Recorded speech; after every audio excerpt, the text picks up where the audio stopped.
നമസ്കാരം guys, Sanjay here. Welcome to trip couple. എന്തൊക്കെയുണ്ട് ശേഷം? എല്ലാവരും നല്ല ചിരിച്ച് കളിച്ച് ഹാപ്പി ആയിരിക്കുമെന്ന് പ്രതീക്ഷിക്കുന്നു. നമ്മുടെ അനദർ ബക്കറ്റ് ലിസ്റ്റ് ഐറ്റം ആയിട്ടുള്ള ഒരു സ്ഥലത്താണ് നമ്മൾ വന്നേക്കുന്നത്. എനിക്കിപ്പോൾ വിശ്വസിക്കാൻ പറ്റുന്നില്ല എവിടെ എത്തി എന്നുള്ളത്. നമ്മളിപ്പോൾ എത്തിയിരിക്കുന്നത് ഈജിപ്തിലോട്ടാണ്. ഈജിപ്തിലോട്ട് ഇപ്പോൾ എന്തിനു വന്നേക്കണമെന്ന് നിങ്ങൾ വിചാരിക്കുന്നുണ്ടാവും. ഇതിനാണെന്ന് വെച്ചാൽ ഈ കഴിഞ്ഞ ആഴ്ചയാണ് ലോകത്തിലെ ഏറ്റവും വലിയ ആർക്കിയോളജിക്കൽ മ്യൂസിയമായ ഗ്രാൻഡ് ഈജിപ്ഷ്യൻ മ്യൂസിയം ഓപ്പൺ ആയിരിക്കുന്നത്.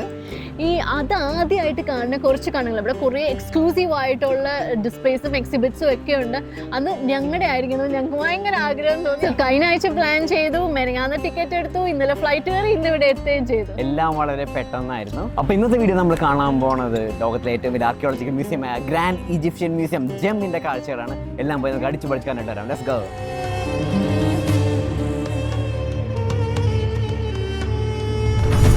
നമ്മളൊരു അടിപൊളി സ്ഥലത്താണ് ബ്രേക്ക്ഫാസ്റ്റ് കഴിക്കാൻ വേണ്ടി വന്നേക്കുന്നത്. ഇത് റൂഫ് ടോപ്പ് 7000 എന്ന് പറഞ്ഞിട്ടുള്ള ഒരു റെസ്റ്റോറൻറ്റിലാണ് വന്നേക്കുന്നത്. കിടക്കാച്ചി വ്യൂ എന്ന് പറയാൻ കിടക്കാച്ചി വ്യൂ.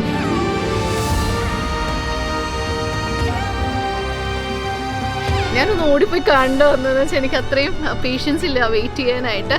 ഇൻസ്റ്റാഗ്രാം വേർത്തിയാണ്. എവിടെ വേണമെങ്കിലും എവിടെ നിന്ന് എങ്ങോട്ട് ക്ലിക്ക് ചെയ്താലും നമുക്ക് നല്ല അടിപൊളി പിക്ചേഴ്സ് കിട്ടാനാണ് പോകുന്നത്. ഞങ്ങൾ ഇതിനെ പ്ലാൻ ചെയ്തുകൊണ്ടിരിക്കുമ്പോൾ ഓരോ റെസ്റ്റോറൻറ്റിൻ്റെയും ഞാൻ എപ്പോഴും പറയാറുള്ള പോലെ എൻ്റെ മഞ്ഞ മനുഷ്യനെ കൊണ്ടുവന്ന് ഇടാറുണ്ട്.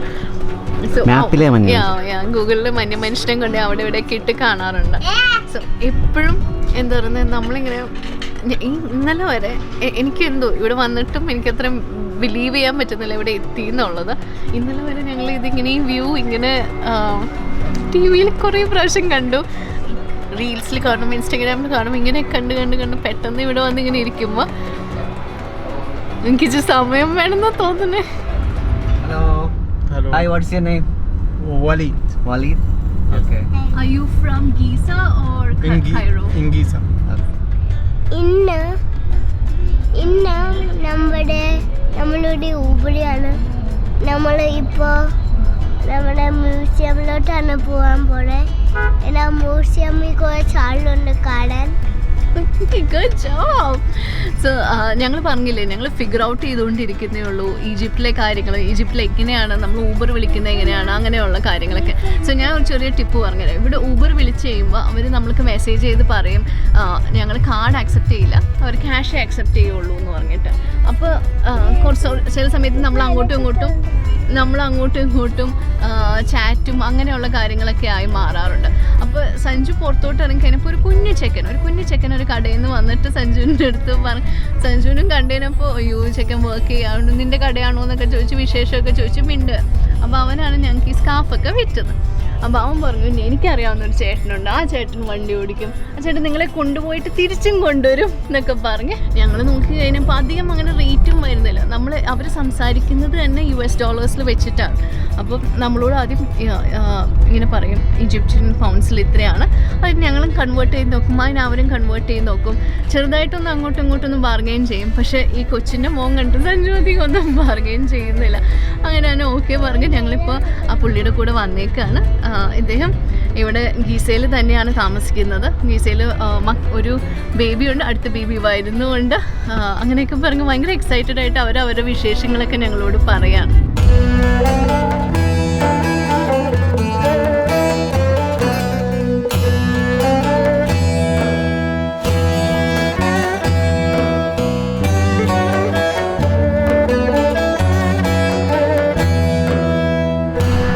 റോഡിൽ കൂടെ വണ്ടി ഓടിച്ചിരിക്കുകയായിരുന്നു. പെട്ടെന്ന് ചേട്ടൻ റോഡിലോട്ട് ഒതുക്കിയിട്ട് ചോദിച്ചു ഇവിടെ വേഗം നിർത്തിക്കഴിഞ്ഞാൽ നൈലിൻ്റെ നല്ല വീഡിയോ എടുക്കാമെന്ന് പറഞ്ഞുകൊണ്ട് നാട്ടു റോഡിൽ നമ്മൾ വണ്ടി നിർത്തിയിട്ടേ. കാരണം ഒരു പാലത്തിൻ്റെ മുകളിലായിട്ട് നമ്മൾ നിൽക്കുന്നത് കണ്ടോ, നൈലിൻ്റെ മുകളിൽ കൂടെ പോകുന്ന പാലത്തിൻ്റെ മുന്നിലാണ്. നൈലിനെ പ്രത്യേകം ശ്രദ്ധിച്ച് കഴിഞ്ഞാൽ നൈലിനോട് ചേർന്ന് നിൽക്കുന്ന ഭാഗം ഭയങ്കര ബ്രൈറ്റ് ലഷ് ഗ്രീനാണ്. അതിൻ്റെ അപ്പുറത്തോടെ ഈ കട്ട ഡെസേർട്ടും. അതുപോലെ നൈലിൻ്റെ എന്തോ ഒരു മാജിക്കൽ ഒരു എസെൻസ് പോലെ നമുക്ക് ഫീൽ ചെയ്യണം കാണുമ്പോഴായിട്ട്. വെരി ബ്യൂട്ടിഫുൾ ആണ് നൈല് ഒഴുകണ കാണാനായിട്ട്. നല്ല മണമൊക്കെ വരുന്നുണ്ട്, നല്ല അടിപൊളി മണമൊക്കെ വരുന്നുണ്ട്. എന്തൊരു ബേക്കറിയുടെ അടുത്ത് കൂടെ നടക്കണ പോലെ എല്ലാം നല്ല കളർഫുള്ളാണ്. ഹലോ ഗൈസ്, നമ്മളിപ്പോൾ എത്തിയേക്കുന്നത് ഖൈറോയിലാണ്. ഖൈറോ എന്ന് പറയുന്നത് ഭയങ്കര ക്രൗഡഡ് ആയിട്ട് ഭയങ്കര എന്താ പറയുക ബിസി ഹാപ്പനിങ് ആയിട്ടുള്ളൊരു സ്ഥലമായിട്ടാണ് എനിക്ക് തോന്നുന്നത്. ഇവിടെ ആൾക്കാരുണ്ട്. എനിക്ക് എന്താ പറയുക ചെന്നൈയിലെത്തിയൊരു ഫീലിംഗ് ഉണ്ട്. ചെന്നൈയുടെ ചെറിയ ചായകളൊക്കെ ചില സ്ഥലത്തോട്ട് നോക്കുമ്പോൾ തോന്നുന്നുണ്ട്. ഇപ്പം നമ്മൾ വന്നേക്കുന്നത് ഇവിടുത്തെ ഒരു ഫേമസ് മാർക്കറ്റ് കാണാൻ വേണ്ടിയിട്ടാണ്. ഈ മാർക്കറ്റും എന്താ പറഞ്ഞാൽ ആൾക്കാർ ഞങ്ങളുടെ അടുത്ത് വരുന്നതും എല്ലാം കുറച്ച് ഓവർവെൽമിങ് ആണ് ഞങ്ങൾക്ക്. ഇത്രയും പേരെടുത്ത് നമ്മൾ ഒറ്റയടിക്ക് ഒരു ദിവസം മിണ്ടുന്നില്ല. ഞങ്ങൾക്ക് കുറേ കാര്യങ്ങൾ ഈസി ആക്കി തരുന്നത് ഞങ്ങളുടെ കൂടെ ഒരാളുണ്ടാവുന്നതുകൊണ്ടാണ് കേട്ടോ. എന്നുവെച്ചാൽ ഞങ്ങൾ കയറി വന്നപ്പോൾ ക്യാമറ കണ്ടപ്പോഴേക്കും ആൾക്കാർ ഓടി വരുന്നു. അങ്ങനെ പുള്ളി വന്ന് എന്തോ പറഞ്ഞു, ഞങ്ങളെ വിട്ടു. പുള്ളി ഞങ്ങളുടെ അടുത്ത് മിണ്ടാൻ ട്രൈ ചെയ്യുന്നുണ്ട്. പക്ഷേ എന്താ പറയുക, ലാംഗ്വേജ് ബാരിയറുണ്ട്. എന്നാലും പുള്ളി കുറേ ഇംഗ്ലീഷ് വേർഡ്സ് ഒക്കെ അറിയാം. അതൊക്കെ വെച്ച് ഞങ്ങൾ എന്താ പറയുക തട്ടിയും മുട്ടിയും കമ്മ്യൂണിക്കേറ്റ് ചെയ്ത് പോവാണ്. ഇവിടെ വരുന്നവരാണെങ്കിൽ എപ്പോഴും നടക്കാനായിട്ടും ഒക്കെ റെഡി ആയിട്ട് വരണം കേട്ടോ. അതെ, നടക്കാൻ മടിയുള്ളവരെയും കൊണ്ട് വരരുത്.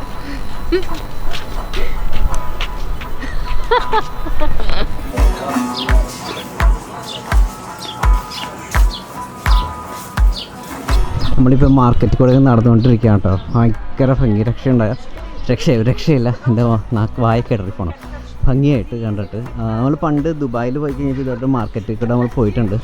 പക്ഷേ അതിൻ്റെക്കാളും ഭയങ്കര ഗ്രാൻഡാണ്. കുറച്ചും കൂടി ഓതൻറ്റിസിറ്റി നമുക്ക് ഫീൽ ചെയ്യുന്നുണ്ട്. റിയ എങ്ങനെയുണ്ട്? അടിപൊളി. എനിക്കൊന്നും പറയാനില്ല. എനിക്ക് സാധനങ്ങളുടെ എന്താ പറയുക, എനിക്കെല്ലാം വാങ്ങിച്ച് വീട്ടിൽ കൊണ്ട് വെക്കാൻ തോന്നുന്നുണ്ട്. പക്ഷേ ഈ ചിക്കൻ എന്തെങ്കിലും എടുത്ത് പൊട്ടിക്കുമോ എന്നുള്ള പേടിയാണ്. നമ്മുടെ വീട്ടിൽ ദുബായിൽ നിന്ന് മേടിച്ച ക്യാമൽ ഇരിപ്പുണ്ട് കളിക്കാൻ.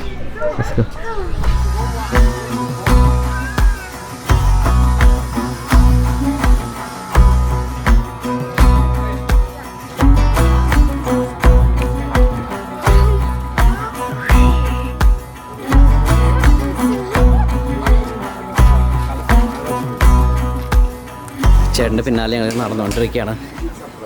നോക്കി മാലകൾ നോക്കി. ചെറിയ മാലകൾ കണ്ടോ? എന്താണ് സ്ഥലം? വലിയൊരു മെയ്സ് പോലെയാണ്. ചെറുപറ ഭംഗിയുള്ള കടകൾ. ഈ ടർക്കിഷ് ലാംസ് പോലത്തെ സംഭവങ്ങളൊക്കെ കാണുന്നുണ്ട്.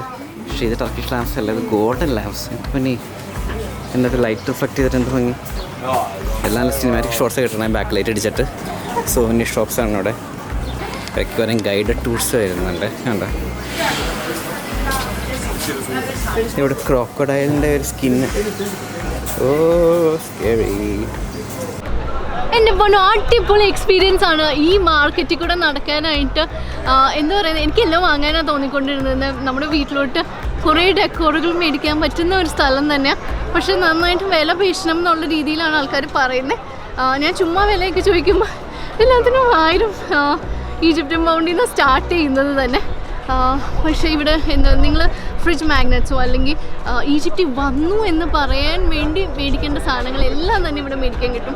പിള്ളേരുടെ ഡ്രസ്സ് മുതൽ ഈജിപ്ഷ്യൻ ഡ്രസ്സുകൾ വരെ എല്ലാം കിട്ടുന്ന ഒരു അടിപൊളി മാർക്കറ്റ്. ഭയങ്കര കളർഫുള്ളായിട്ട് എന്താ പറയുന്നത്, നല്ല അടിപൊളി ഫോട്ടോസൊക്കെ എടുക്കാൻ പറ്റുന്ന സ്ഥലമായിരുന്നു. പക്ഷെ ഇങ്ങനെ ഓടിക്കൊണ്ടിരിക്കുകയാണ് ആൾക്കാരിങ്ങനെ മൂന്ന് പറഞ്ഞിങ്ങനെ മാറിക്കൊണ്ടേ ഇരിക്കുകയാണ്. ആ ഒരു പ്രശ്നം മാത്രമേ ഉണ്ടായിരുന്നുള്ളൂ. ഇത് കറക്റ്റ് ടൂറിസ്റ്റ് സ്ഥലം തന്നെയാണ്. അത് നമുക്ക് ഇവിടെ വരുമ്പോൾ തന്നെ മനസ്സിലാവും. അതിന് അവർക്കും മനസ്സിലാവും അത്. അതുകൊണ്ട് അവരോട് പുറകെ ഹിന്ദിയിലൊക്കെ ഹിന്ദി ഒരു തുള്ളി അറിയാമെങ്കിൽ ഞാൻ 10ൽ നല്ല മാർക്ക് എടുക്കില്ലായിരുന്നു. എന്നോട് വന്നിട്ട് ഹിന്ദിയിൽ കുറേ കാര്യങ്ങളൊക്കെ പറയാം. അവർ ഒന്നും മനസ്സിലായില്ല. എനിവേ, ഇപ്പം നമ്മൾ അടുത്ത ഒരു ഡെസ്റ്റിനേഷനിലോട്ട് പോവാണ്. Let's go.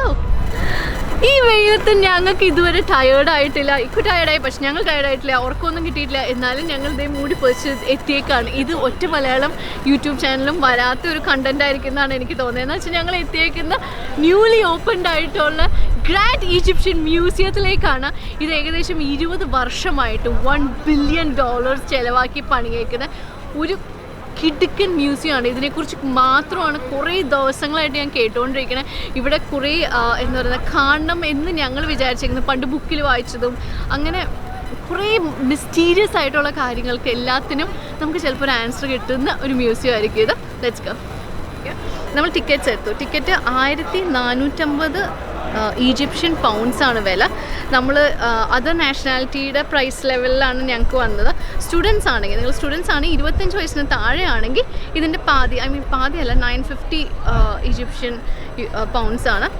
ഇപ്പോൾ ഇങ്ങോട്ട് കയറാനായിട്ട് നല്ല ക്യൂ ഉണ്ട്.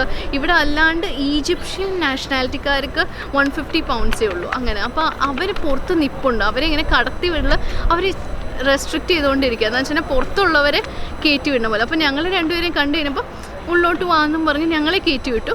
പക്ഷേ ഈ ഈജിപ്ഷ്യൻ ഐ ഡി പിടിച്ച് നിൽക്കുന്ന ആൾക്കാരെ എല്ലാവരെയും ഗേറ്റിൻ്റെ അവിടെ പുറത്ത് നിർത്തിയേക്കണ പോലെ തോന്നി. I mean come on, it's A business അല്ലേ, അതുകൊണ്ടായിരിക്കും എന്ന് വിചാരിക്കണം. എനിവേ നമുക്ക് ഇപ്പോൾ തുടങ്ങിയാൽ ഇതിൻ്റെ അപ്പുറത്ത് അങ്ങ് അറ്റത്തോട്ട് ഒരു 4 മണിക്കൂർ കഴിഞ്ഞെങ്കിലും നടന്നെത്താൻ പറ്റുള്ളൂ എന്ന് തോന്നുന്നത്. പക്ഷേ അത്രയും കാഴ്ചകളുണ്ട് കാണാനായിട്ട്. So let's go. ഇനാഗുറേഷൻ കഴിഞ്ഞിട്ട് ഇപ്പോൾ ഒരാഴ്ച ആയിട്ടുള്ളൂ, ഒരാഴ്ച ആയിട്ടില്ല ആക്ച്വലി. അതുകൊണ്ട് ഇവിടെ റെഡ് കാർപ്പറ്റ് ഒക്കെ ഇപ്പോഴും കിട്ടുന്നുണ്ട്. റെഡ് കാർപ്പറ്റ് എന്ന് പറഞ്ഞാൽ ബ്ലൂ കാർപ്പറ്റ് ഇപ്പോഴും ഇവിടെ ഇട്ട് വെച്ചേക്കാണ് ആൾക്കാർക്ക് നടക്കാനായിട്ട്. ഇതാണ് നമ്മുടെ ഗ്രാൻഡ് ഈജിപ്ഷ്യൻ മ്യൂസിയം. ഇവിടെ സൈഡിൽ മൊത്തം ഇപ്പോൾ കൺസ്ട്രക്ഷൻ നടന്നുകൊണ്ടിരിക്കുകയാണ്. കൺസ്ട്രക്ഷൻ്റെ സൗണ്ട് കേൾക്കാൻ പറ്റുന്നുണ്ട്, തട്ടുമുട്ട കേൾക്കുന്നുണ്ട്. അവിടെ ബിഗ് ഒരു ഒബലിസ്ക് കാണാൻ പറ്റും. ഇപ്പോൾ ലൂസിഫർ ശെമ്പുരാൻ സിനിമയിൽ ലാലേട്ടൻ്റെ സെക്കൻഡ് എൻട്രി നടക്കുന്നത് ഇവിടെ നിന്ന് കണ്ടല്ലേ. ബാക്കിൽ വലിയൊരു ഒബലിസ്ക് കാണാൻ പറ്റും.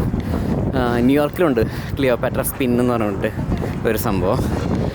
അങ്ങനെ കുറേ ലോകത്തിൻ്റെ പല കോണുകളിലും നമുക്ക് ഈ ഇതുപോലെ ഒബലിസ്കുകൾ കാണാൻ പറ്റും. ഇലുമിനാറ്റി കോൺസ്പിറസി തിയറീസൊക്കെ അറിയാവുന്നവരാണെന്നുണ്ടെങ്കിൽ ഒബലിസ്ക് കണ്ട് പെട്ടെന്ന് തിരിച്ചറിയാൻ പറ്റും. ഗ്രാൻഡ് ഈജിപ്ഷ്യൻ മ്യൂസിയം, ഇതിൻ്റെ ഒരു എന്താ പറയുക, ഡിസൈൻ തന്നെ ഒരു ടെക്നോളജിക്കൽ മാർവലാണ്. 3 പിരമിഡിൽ നിന്ന് ഈക്വൽ ഡിസ്റ്റൻസിലേക്ക് ഒരു വര വരച്ച് കഴിഞ്ഞാൽ അതെല്ലാം കൂടി എവിടെ ഇൻ്റർസെക്റ്റ് ചെയ്യണോ അവിടെയാണ് ഈ എന്താണ് മ്യൂസിയം നിൽക്കുന്നത്. അപ്പോൾ അത് തന്നെ നല്ല കിടനായിട്ടാണ് അവർ പ്ലാൻ ചെയ്തേക്കണേ. എന്തായാലും ഇത് നോക്കി ഞാൻ ഷറോറ പിരമിഡാണ്, മൊത്തം ജോമെട്രിയാണ് നോക്കിക്കഴിഞ്ഞാൽ. അപ്പോൾ എന്താണ് പിരമിഡിൻ്റെ ആർക്കിടെക്ചർ നോക്കി നമുക്ക് അറിയാൻ പറ്റും ജോമെട്രിക്ക് എത്രത്തോളം ഇമ്പോർട്ടൻസ് ഉണ്ടെന്നുള്ളത്. Okay, very beautiful. ആ കാണുന്ന ടൈലുകൾ പോലെ കാണുന്നതുണ്ടോ, അത് ട്രാൻസ്ലൂസൻ്റ് ആണ്. അപ്പോൾ രാത്രി കഴിയുമ്പോൾ അതിൽ കൂടി ലൈറ്റ് അടിക്കുമ്പോൾ ഗോൾഡൻ കളറിൽ ലൈറ്റ് ഇത് തിളങ്ങും ആ ഒരു ഏരിയ മൊത്തം. Very beautiful and very big. നമുക്ക് പോയി നോക്കാം കേട്ടോ അതിൻ്റെ അകത്ത് എന്താ സെറ്റപ്പ് എന്നുള്ളത്. ഈ ജോമെട്രിക്കൽ ലൈൻസിൻ്റെ കൂടെ തന്നെയായിട്ട് ഇവിടെ ഈ ബ്ലാക്ക് കളറിൽ കാണുന്നത് മൊത്തം ഈജിപ്ഷ്യൻ ഹൈറോഗ്ലിഫിക്സ് ആണ്. ഹൈറോഗ്ലിഫ്സ് ആണ് മൊത്തം ഒരു ഈജിപ്ഷ്യൻ ഐക്കണോഗ്രഫി. അവരുടെ പണ്ടത്തെ ലാംഗ്വേജാണ് ഈ കാണുന്നത് മൊത്തം. വാവ്, സോ ബ്യൂട്ടിഫുൾ കേട്ടോ, നല്ല ഭംഗിയുണ്ട് കാണാനായിട്ട്. നമുക്ക് നൈസിനകത്തോട്ട് കയറാം. ഈ വഴി ഇങ്ങനെ കയറി കഴിഞ്ഞാൽ ഇതാണ് ഞാൻ നേരത്തെ പറഞ്ഞ ട്രാൻസ്ലൂസൻ്റ് ആയിട്ടുള്ള ചില്ല്.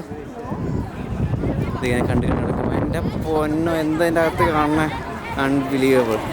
അതൊരു കാട്ടെ.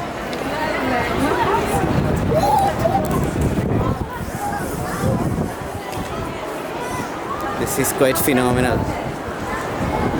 Riya, what is this? Ramses II. ആ കാണുന്നത് റാംസെസ് സെക്കൻഡിൻ്റെ ഏറ്റവും ഏറ്റവും ഫേമസ് ആയിട്ടുള്ള സ്റ്റാച്യു ആണ്. റിയാൻ ഹിസ്റ്ററി അറിയില്ലേ? പാസ്പോർട്ടുള്ള അതെന്താ സ്റ്റോറി എന്ന് അറിയാമോ? എവിടെ വിട്ടാണെങ്കിലും നാഷണൽ വിട്ട് ഫ്ലൈ ചെയ്യണമെങ്കിൽ അവർക്ക് പാസ്പോർട്ട് വേണം. അപ്പോൾ അത് ജീവിച്ചതാണെങ്കിലും മരിച്ചവരാണെന്നുണ്ടെങ്കിലും. അപ്പോൾ പുള്ളിയുടെ ബോഡി ഇവിടുന്ന് പാരീസിലോട്ട് എന്തോ മ്യൂസിയത്തിൽ വെക്കാൻ വേണ്ടി കൊണ്ടുവരുന്നു. അപ്പോൾ പുള്ളിക്ക് മാത്രമാണ് ഈ 4000-5000 വർഷങ്ങൾക്ക് ശേഷം, എത്ര 4000 വർഷങ്ങൾക്ക് ശേഷം പാസ്പോർട്ടുള്ള മനുഷ്യന്. അപ്പോൾ അതിനകത്ത് പുള്ളിക്കാരൻ പാസ്പോർട്ടിൽ കൊടുത്തേക്കണത് ഡേറ്റ് ഓഫ് ബർത്തിൽ ഡേറ്റും മന്തും അറിയില്ല, ഇയർ മാത്രമേ അറിയുള്ളൂ. അപ്പോൾ ഇയർ മാത്രം ആ BCE എന്ന് പറഞ്ഞുകൊണ്ട് അതിനകത്ത് എഴുതിയിട്ടുണ്ട്. പുള്ളിക്കാരൻ ചിരിച്ചിരിക്കണ ഒരു ഫോട്ടോ ഉണ്ട്. ഇത് കൊണ്ടുവന്ന വേറെ വലിയ സ്റ്റോറിയാണ്. ഇത് പണ്ട് വേറൊരു സ്ഥലത്താണ് നിന്നിരുന്നത്. അത് ഇങ്ങോട്ട് കൊണ്ടുവരാൻ വേണ്ടിയിട്ട് ആദ്യം വേറൊരു ആർക്കിടെക്റ്റിനെ, പുറത്തുനിന്നുള്ളൊരു ആർക്കിടെക്റ്റിനെ ഏൽപ്പിച്ച് കഴിഞ്ഞപ്പോൾ പുള്ളിക്കാരൻ പറഞ്ഞു ഇത് ഇങ്ങനെ ഒറ്റയടിക്ക് കൊണ്ടുവരാൻ പറ്റില്ല. എന്താ വെച്ചാൽ ഇത്രയും വലിയ കല്ലല്ലേ, ഈ കല്ലിൻ്റെ വലിപ്പം നോക്ക്, ഇതെങ്ങനെ ഇത്ര ഹെവിയുള്ള സാധനം ഒറ്റയടിക്ക് കൊണ്ടുവരും. അപ്പോൾ നമുക്കത് മൊത്തം നുറുക്കി പീസായിട്ട് കൊണ്ടുവരാമെന്ന് പറഞ്ഞു. അപ്പോൾ ഇവിടുത്തെ ഈജിപ്ഷ്യൻ ആൾക്കാർ പറഞ്ഞു അതൊന്നും പറ്റത്തില്ല, ഞങ്ങൾക്ക് ഒറ്റ പീസായിട്ട് കിട്ടുന്ന ഒരു ഒറ്റക്കല്ലാണ്, ഇത് മുറിക്കാൻ ഞങ്ങൾ സമ്മതിക്കില്ല എന്ന് പറഞ്ഞിട്ട് ഇവിടുത്തെ ഈജിപ്ഷ്യൻ ആർക്കിടെക്റ്റ് ഒരു പുള്ളിക്കാരന് മുൻകൈയെടുത്ത് ഇങ്ങേരുടെ ഈ സ്റ്റാച്യു ഒരു പ്രത്യേക ടൈപ്പിലുള്ള ഒരു ഹൈഡ്രോളിക് ലിഫ്റ്റുള്ള ഒരു കാർ വെച്ച് വലിയ ട്രക്ക് വെച്ചാൽ അതിൽ 24 വീലുള്ള വലിയ ട്രക്കിൽ ഈ സാധനം ഒറ്റയടിക്ക് അവർ കൊണ്ടുവന്നു. അപ്പോൾ നമ്മൾ ഈ ബിൽഡിങ്ങിലോട്ട് ഈ മ്യൂസിയത്തോട്ട് കയറി വരുമ്പോൾ തന്നെ ആദ്യം കാണുന്ന സ്റ്റാച്യു എന്ന് പറഞ്ഞു കഴിഞ്ഞാൽ ഈ റാംസീസ് സെക്കൻഡിൻ്റെ സ്റ്റാച്യു ആണ്. റാംസീസ് സെക്കൻഡിൻ്റെ ഹിസ്റ്ററി എന്ന് പറഞ്ഞു കഴിഞ്ഞാൽ മോഡേൺ ഈജിപ്ഷ്യൻ ഹിസ്റ്ററിയിൽ, അതായത് നമുക്ക് ഈജിപ്ഷ്യൻ ഹിസ്റ്ററിക്ക് 3 ആയിട്ട് തിരിക്കാൻ പറ്റും.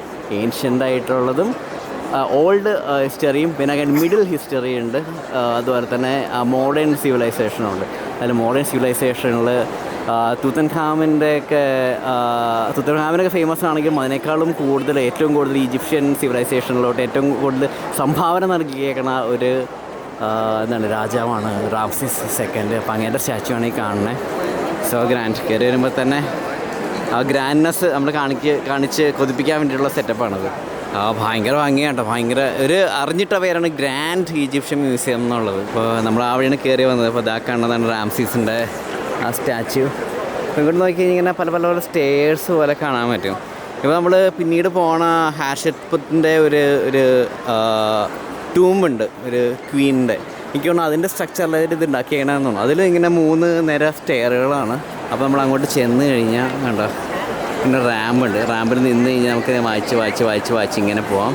അല്ലെങ്കിൽ നല്ലൊരു വർക്കൗട്ട് വേണമെന്നുണ്ടെങ്കിൽ സ്റ്റെപ്പ് കയറി അടുത്തടുത്ത് പോയി നിന്ന് കണ്ടും വരാം.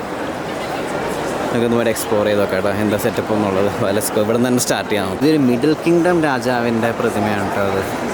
അപ്പോൾ ഇതിൽ ഒരു കോമൺ ആയിട്ട് സംഭവം കാണാൻ പറ്റുന്നതെന്ന് വെച്ച് കഴിഞ്ഞാൽ എല്ലാ രാജാക്കന്മാരുടെയും മൂക്ക് മുറിച്ചേക്കണതാണ് അത്. അപ്പോൾ പൊതുവേ ഉണ്ടായിരുന്ന ഒരു തെറ്റിദ്ധാരണ എന്താണെന്ന് വെച്ച് കഴിഞ്ഞാൽ ഓരോ രാജാക്കന്മാരും കഴിഞ്ഞ് അടുത്തടുത്ത ഓരോ രാജാക്കന്മാർ വരുമ്പോഴും അവരുടെ പിന്നീട് വരുന്ന ആൾക്കാർക്ക് അവരുടെ ഭരണത്തോടുള്ള കുശുമ്പ് കാരണവും ജലസി കാരണവും അതുപോലെ തന്നെ അവരുടെ ഭരണത്തിനോട് വലിയ താല്പര്യമില്ലാത്ത കാരണം അവരുടെ ഇതിനു മുമ്പുള്ള സ്റ്റാച്യൂസിനെ മൊത്തം മൂക്ക് മുറിച്ച് കളയും എന്നുള്ള രീതിയിലായിരുന്നു ആദ്യത്തെ കുറേ തിയറീസൊക്കെ വന്നുകൊണ്ടിരുന്നായിരുന്നത്. പക്ഷെ അങ്ങനെയല്ല അതിൻ്റെ ശരിക്കുള്ള സംഭവം. നമുക്ക് ഓഫ് കോഴ്സൊക്കെ മനസ്സിലാക്കും. ഈ പ്രതിമേനെ എൻ്റെ വലിയൊരു എക്സാമ്പിൾ എൻ്റെ പ്രൊട്രൂഡിങ് ആയിട്ട് അത് പുറത്തോട്ട് തള്ളി നിൽക്കുന്ന ഭാഗങ്ങൾ മൊത്തം ഡാമേജ് ആയിപ്പോയേക്കാണ്. ഇപ്പോൾ മുഖത്തെ നോക്കി കഴിഞ്ഞാൽ മൂക്കും താടിയുടെ ഭാഗവും ഉണ്ട്, അത് രണ്ടും വിട്ടുപോയേക്കാണ്. അപ്പോൾ അതുകൊണ്ടാണ് നടന്നേക്കണേ. ഇവിടുത്തെ രാജാക്കന്മാർ പൊതുവേ ഇവരുടെ പ്രിഡിസസേഴ്സിനോട് ഇവർ ഭയങ്കര റെസ്പെക്റ്റ് ആയിരുന്നു എന്നാണ് ഏറ്റവും പുതിയ പഠനങ്ങൾ പറയുന്നത്. ഇപ്പോൾ റാംസീസ് 2 റാംസീസ് 3 അങ്ങനെ ഓരോരോ കിങ്ങുകളുണ്ടല്ലോ. അത് ഒരു സെക്ഷൻ കഴിഞ്ഞ് കഴിഞ്ഞിട്ട് പിന്നീട് വേറെ ആ ഫാമിലി ട്രീയിലല്ലാത്ത വേറെ രാജാക്കന്മാർ വന്ന് ഭരിച്ചാലും ഈ റാംസേസിനോടുള്ള അവരുടെ ഒരു ഫാൻഡം കാരണം അവരുടെ ഒരു ആരാധന കാരണം ഇവർക്ക് ഉണ്ടാവുന്ന മക്കൾക്ക് റാംസസ് 3 കഴിഞ്ഞിട്ട് റാംസസ് 4, 5, 6 പേരിടുന്നത് ഇങ്ങനെ പേരിടുന്നുണ്ട്. അങ്ങനെ നമുക്ക് കാണാൻ പറ്റും.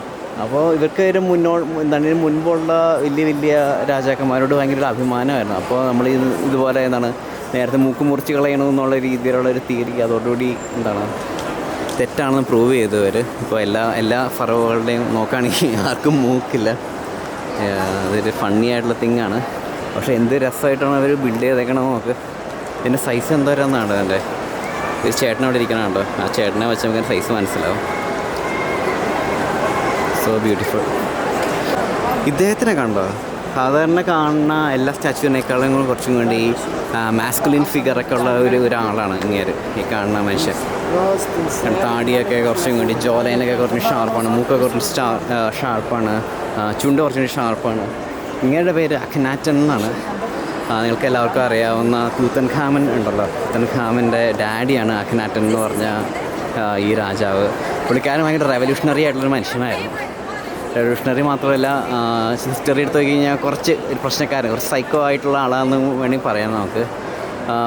ഈജിപ്തിൽ പോളിയെത്തിസ്റ്റ് ആയിട്ടുള്ള ഒരു ഡയറ്റി ആയിട്ടുള്ള ഒരു സിസ്റ്റമായിരുന്നു. അത് പല പല ദൈവങ്ങളെ ഇവർ പ്രാർത്ഥിച്ചുകൊണ്ടിരുന്നായിരുന്നു. ഇങ്ങയുടെ ഭരണം വന്നു കഴിഞ്ഞപ്പോൾ പുള്ളിക്കാരൻ തീരുമാനിച്ചു ഇനിയുള്ള ദൈവങ്ങളുടെ എല്ലാവരും കൊണ്ട് ഈജിപ്തിലുള്ള ആൾക്കാർ മൊത്തം പല പല ദൈവങ്ങളെ പ്രാർത്ഥിക്കണ്ട, എൻ്റെ അടിയിൽ എൻ്റെ ഫേവറേറ്റ് ആയിട്ടുള്ള ഏറ്റൻ എന്ന് പറഞ്ഞുകൊണ്ട് ഉള്ള ഒരു രാജാവിൻ്റെ മാത്രം ഒരു ഗോഡിനെ മാത്രം എല്ലാവരും പ്രാർത്ഥിച്ചാൽ മതി എന്നുകൊണ്ട് ഒരു തീരുമാനം കൊണ്ടുവരും. ഇതിനു മുമ്പ് ആൾക്കാർ പ്രാർത്ഥിച്ചിട്ടുണ്ട് ആമുൻ എന്നൊക്കെ പറഞ്ഞുകൊണ്ടുള്ള ദൈവങ്ങളുടെ മൊത്തം സ്ക്രിപ്ചേഴ്സ് എവിടെയൊക്കെ അവർ കൊത്തി വെച്ചിട്ടുണ്ടോ അത് മൊത്തം ഇങ്ങനെ പോയി നശിപ്പിക്കുകയും ചെയ്യും. നശിപ്പിച്ചിട്ട് ഇങ്ങനെ റീപ്ലേസ് ചെയ്ത് ഏറ്റൻ ആമുൻ എന്നുള്ള പേര് മാറ്റിയിട്ട് ഏറ്റൻ എന്ന് പറഞ്ഞുള്ള പേരാക്കുകയും ചെയ്യും. അപ്പോൾ ഇങ്ങനെ ശരിക്കുള്ള പേരെന്ന് പറഞ്ഞു കഴിഞ്ഞാൽ അഖ്നാമുൻ എന്നായിരുന്നു ഇങ്ങയുടെ പേര്. അങ്ങേരെ ആ പേര് മാറ്റിയിട്ട് അഖ്നാറ്റൻ എന്നാക്കി ഇങ്ങനെ പേര്. അപ്പോൾ അഖ്നാറ്റൻ എന്നാണ് ഇങ്ങനെ അറിയപ്പെടുന്നത്. പിന്നീട് ഇയാളുടെ മരണശേഷം തൂത്തൻഖാമൻ എന്ന് പറയുന്ന ബോയ് കിങ് മുന്നോട്ട് വരികയാണ് ചെയ്യണത്. ബോയ് കിങ് വന്നിട്ട് എന്ത് പറ്റി, ഞാൻ നടന്നുകൊണ്ട് കഥ പറയാട്ടോ. എനിക്ക് വന്നു കഴിഞ്ഞപ്പോൾ പുള്ളിക്കാരന് ഈ അച്ഛൻ നടത്തിയ സംഭവങ്ങൾ റെവല്യൂഷനുകൾ ഒന്നും ഇഷ്ടപ്പെട്ടില്ല.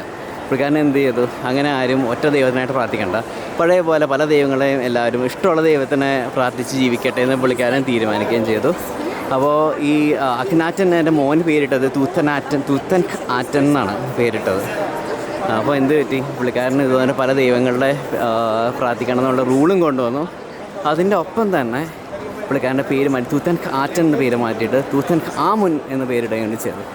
അങ്ങനെ വളരെ ഇൻട്രസ്റ്റിംഗ് ആയിട്ടുള്ള സ്റ്റോറിയാണ് തൂത്തൻ ഖാമുൻ്റെ സ്റ്റോറി വരുന്നത്. അപ്പോൾ ഇത് നോക്ക്, ഒരു വലിയ ഗേറ്റ് വേ ഒക്കെ പോലെ. Look at the size of it.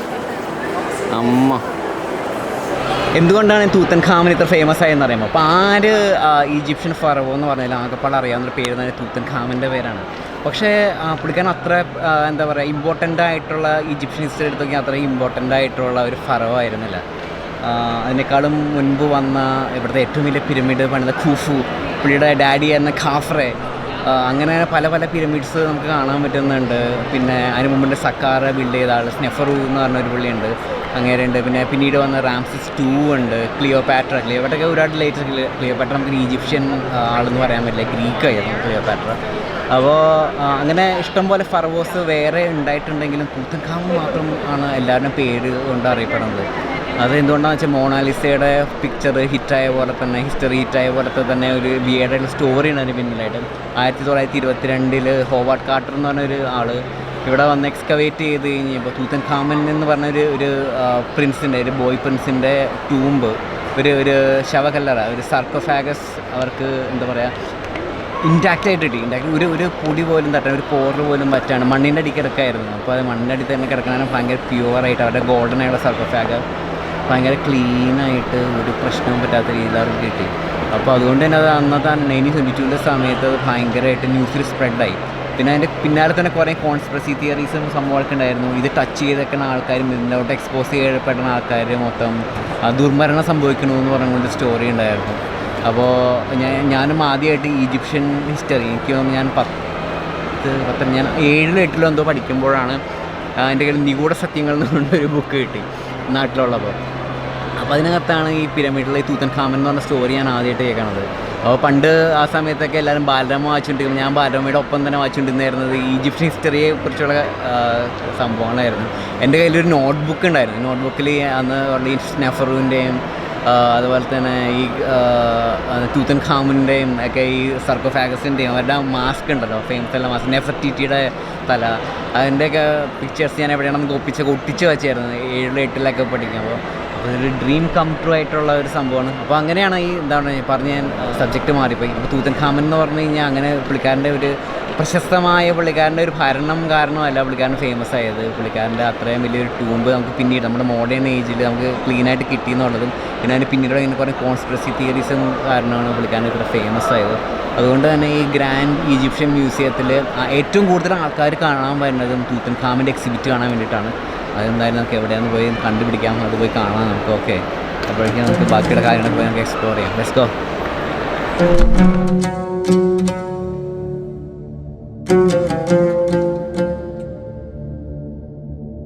പണ്ടത്തെ ഏത് സിവിലൈസേഷൻ എടുത്ത് നോക്കിയാലും കാണാൻ പറ്റുന്ന ഒരു സംഭവമാണ് ഇതുപോലുള്ള കോളംസ് അല്ലേ. നമ്മുടെ എന്താണ് പഴയ ഇതുപോലെ നമ്മുടെ അമ്പലങ്ങളിൽ പോയാലും ഇതുപോലത്തെ കോളംസ് നമുക്ക് കാണാൻ പറ്റും, പള്ളികളിൽ പോയാലും അതുപോലത്തെ കോളംസ് കാണാൻ പറ്റും.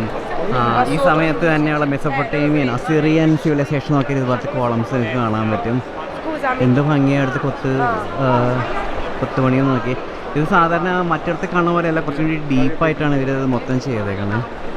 റാംസെസ് അങ്ങനെ ചെയ്തതെന്ന് പറഞ്ഞ് കേട്ടിട്ടുണ്ട്. പുള്ളിക്കാരൻ്റെ ഹിസ്റ്ററി ഒരിക്കലും ആക്കിയപ്പെടാണ്ടിരിക്കാനായിട്ട് പുള്ളിക്കാരൻ്റെ കോളംസ് കുറച്ചും കൂടി പുള്ളിക്കാരൻ ഇങ്ങനെ ഡീപ്പായിട്ട് കൊത്താനായിട്ട് ഉത്തരവിട്ടു എന്ന് പറയുന്നത് ഞാൻ പണ്ട് വായിച്ചിട്ടുണ്ട്. ഇത് ഒബലിസ്ക് ഓഫ് മെറൻറ്റ എന്ന് പറഞ്ഞുകൊണ്ട് ഒരു ഫറവോയുടെ ഒബലിസ്കിൻ്റെ ഒരു പീസാണ് കേട്ടോ അത്. അപ്പോൾ ഇത് പണ്ടൊരു ഒബലിസ്ക് ആയിരുന്നു. അതിൻ്റെ മുകളിലോട്ട് ഒരു പീസ് കൂടി ഉണ്ടായിരുന്നു, അത് കാണാനില്ല എന്നാണ്. അതിൻ്റെ ബാക്കിയാണ് അവിടെ നിൽക്കണമെന്ന് എനിക്കറിയില്ല. അതിൻ്റെ ടോപ്പിൽ വരുന്ന പീസായിരിക്കും ചിലപ്പോൾ. ഈ കാണുന്നത് നമ്മുടെ സ്പിങ്സിൻ്റെ ചെറിയൊരു രൂപമാണ്. സ്പിങ്സിൻ്റെ പിന്നീടും ഉണ്ട് കുറേ ദുരൂഹതകളും സംഭവമാണ് കേട്ടോ. അപ്പോൾ സ്പിങ്സിൻ്റെ ചില പഠനങ്ങൾ പറഞ്ഞത് എന്താണെന്ന് വെച്ച് കഴിഞ്ഞാൽ ഇതൊരു ഫറവോയുടെ തലയായിരുന്നില്ല, പകരം ഒരു സിംഹത്തിൻ്റെ തല തന്നെയായിരുന്നു. സിംഹത്തിൻ്റെ ശരീരമാണല്ലോ, സിംഹത്തിൻ്റെ തല തന്നെയായിരുന്നു. പിന്നീട് ഒരു ഫറവോ വന്നു കഴിഞ്ഞപ്പോൾ ആ സിംഹത്തിൻ്റെ തല വെട്ടി മാറ്റി അതിന് പകരമായിട്ട് ഒരു മനുഷ്യൻ്റെ ആ ഫറവോയുടെ സ്വന്തം തല വച്ചു എന്ന് പറഞ്ഞിട്ട് സ്റ്റോറിയും കൂടെയുണ്ട് ഇതിൻ്റെ പിന്നിൽ. പിന്നെ കുറേ ഡീപ്പായിട്ട് കോൺസ്പിറസി തിയറീസ് എന്താണെന്ന് വെച്ച് കഴിഞ്ഞാൽ ഇതിൻ്റെ അടിയിലേക്ക് വലിയൊരു സിറ്റി ഉണ്ടെന്ന് പറഞ്ഞുകൊണ്ടുള്ള ഒരു കോൺസ്പിറസി തിയറി വേറെയുണ്ട്. ഞാൻ ആദ്യം പഠിച്ചത് മൊത്തം കേട്ടത് മൊത്തം ഈ കോൺസ്പിറസി തിയറിയാണ്. അതിന് ശേഷമാണ് ശരിക്കുള്ള ഫാക്ട്സ് മൊത്തം പഠിച്ചേക്കുന്നത്. വെരി ഇൻട്രസ്റ്റിംഗ് അല്ലേ. എൻ്റെ വാലൊക്കെ പോയി കണക്കി എന്ത് ഭംഗിയാണ്. റിപ്സിൻ്റെ മാർക്ക് കണ്ടോ, വെരി ബ്യൂട്ടിഫുൾ. കുഞ്ഞു കുഞ്ഞു കൊത്തുപണികളുണ്ട് ഇവിടെ മൊത്തത്തിൽ. Very detailed. ഇതെന്താ ഈ സംഭവം നോക്കിക്കഴിഞ്ഞാൽ ഒരാൾ ഒരു ഫറോ ഇരിക്കുന്നുണ്ട്, അതിൻ്റെ കൂടെ പക്ഷിയുടെ തലയുള്ള ഒരു മനുഷ്യനെ ഇരിക്കുന്നുണ്ട്. പക്ഷിയുടെ തലയുള്ളത് റേ ഹൊറാക്തി എന്ന് പറഞ്ഞുകൊണ്ട് ഉള്ള ഒരു എന്താണ് ദൈവമാണ്. അപ്പോൾ ഇവർ രണ്ടുപേരും എന്തെങ്കിലും ഇരിക്കണേ. അപ്പോൾ പണ്ടത്തെ ഏൻഷ്യൻ ഈജിപ്ഷ്യൻ സിവിലൈസേഷനിൽ ഈ കിങ്ങിന് ഫറോയ്ക്ക് ഗോഡിന് തുല്യമായ സ്ഥാനമായിരുന്നു. അതുകൊണ്ടാണ് രണ്ടുപേരും കൂടി ഒരുമിച്ച് ഇങ്ങനെ ഇരിക്കണത്. ബാക്കിയുള്ള സംഭവങ്ങളിൽ മൊത്തം ഗോഡ് ഒരു പടി മുന്നിലും ഫറവോ അല്ലെങ്കിൽ കിങ് ഒരു പടി താഴെയായിട്ടാണ് ഇരിക്കാറുള്ളത്. പക്ഷേ ഈജിപ്ഷ്യൻ സിറ്റുവേഷനിൽ അങ്ങനെയല്ലായിരുന്നു. രണ്ടുപേരും ഒരേ സ്ഥാനമാണ് അന്നത്തെ പീപ്പിൾ അവർക്ക് കൊടുത്തിരുന്നത്. ഇത് ഞാൻ ഇപ്പോൾ നേരത്തെ പറഞ്ഞ പോലെ തന്നെ കിങ് റാംസസ് സെക്കൻഡാണ് നടുക്ക് നിൽക്കണത്. റൈറ്റ് സൈഡിൽ നിൽക്കുന്നത് സെക്മെറ്റും ലെഫ്റ്റ് സൈഡിൽ നിൽക്കുന്നത് ഗോഡ് ടായുമാണ്. എന്താ പറയുക, ബ്യൂട്ടിഫുൾ ആർക്കിടെക്ചർ. അതിൻ്റെ വലിപ്പം കണ്ടോ.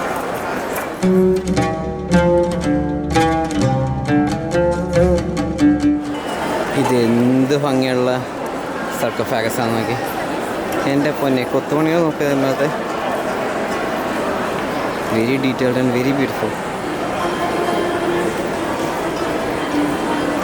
സിലിണ്ടർ ഷേപ്പാണ് കേട്ടോ.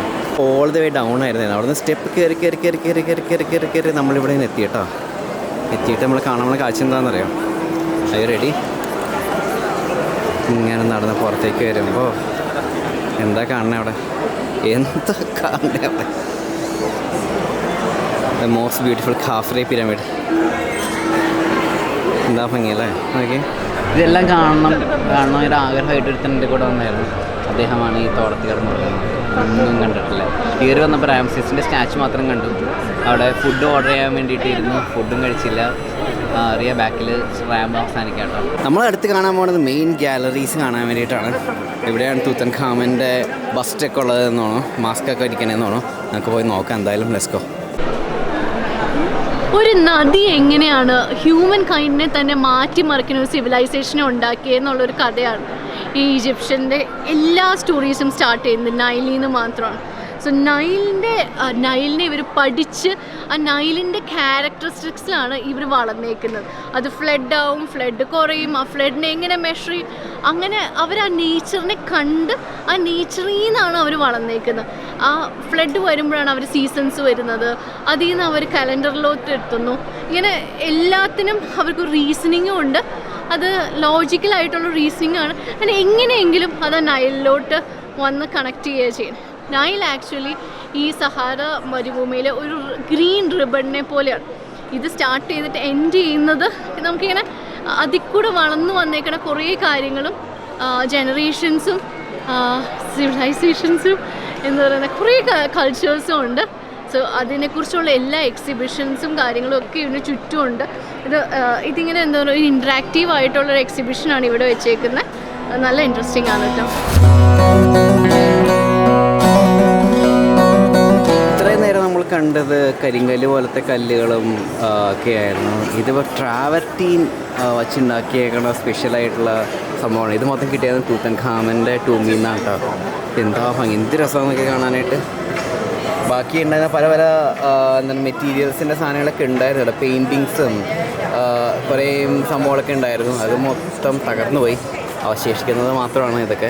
തൂത്തൻഖാമൻ്റെ ടൂമ്പിനകത്ത് അദ്ദേഹത്തിന് ഉറങ്ങാൻ വേണ്ടിയിട്ട് ഇതുപോലുള്ള 6 മെത്തകൾ വെച്ചായിരുന്നു. അപ്പോൾ അതിൽ നിന്നുള്ള സ്വർണ്ണമാണ് അത്, സ്വർണ്ണം കൊണ്ടുള്ള സ്വർണ്ണ മെത്തകളാണ് തൂത്തൻഖാമന് മരണശേഷം ഉറങ്ങാൻ വേണ്ടിയിട്ട് റെഡിയാക്കി വെച്ചിരുന്നത്.